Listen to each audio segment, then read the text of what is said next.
Hi friends, இது என்னோடய கார்டனுக்கான நாட்டு சர்க்கரை.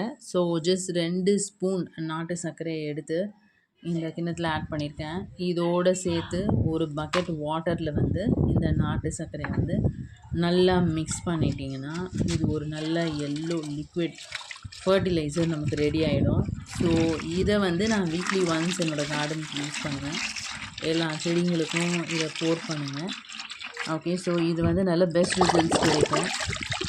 சாயிலை வந்து நேச்சுரலாக கண்டிஷன் பண்ணிடும். பிளான்ட்டோட ரூட்ஸையும் வந்து ரொம்ப ஸ்ட்ராங்காக வச்சுக்கிறதுக்கு இது யூஸ்ஃபுல்லாக இருக்கும். ஸோ நாட்டு சர்க்கரையிலேருந்து basically iron, potassium, magnesium, phosphorus இந்த கண்டென்ட் எல்லாமே நிறைய இருக்குது.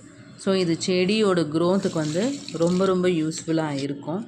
இது ஒரு பெஸ்ட் எல்லோ லிக்விட் ஃபர்டிலைசர்னே சொல்லலாம். இந்த ஃபர்டிலைசர் வந்து இந்த லிக்விட் ஃபர்டிலைசரை நீங்களும் வீட்டில் ட்ரை பண்ணி பாருங்கள். இதை மாதிரி ஒரு ஃபியூ ஸ்பூன்ஸ் ஆஃப் இந்த நாட்டு சர்க்கரையை ஆட் பண்ணி வாட்டரில் மிக்ஸ் பண்ணி நான் இதை வந்து என்னோடய காம்போஸ்டிங் பின்லேயும் போடுவேன்.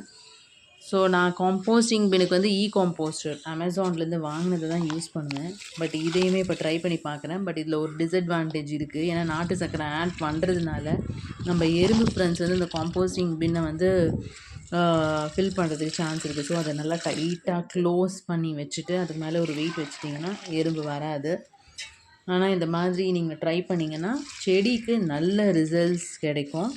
ஸோ நீங்களுமே வந்து இதை உங்கள் வீட்டில் வந்து ட்ரை பண்ணி பாருங்கள்.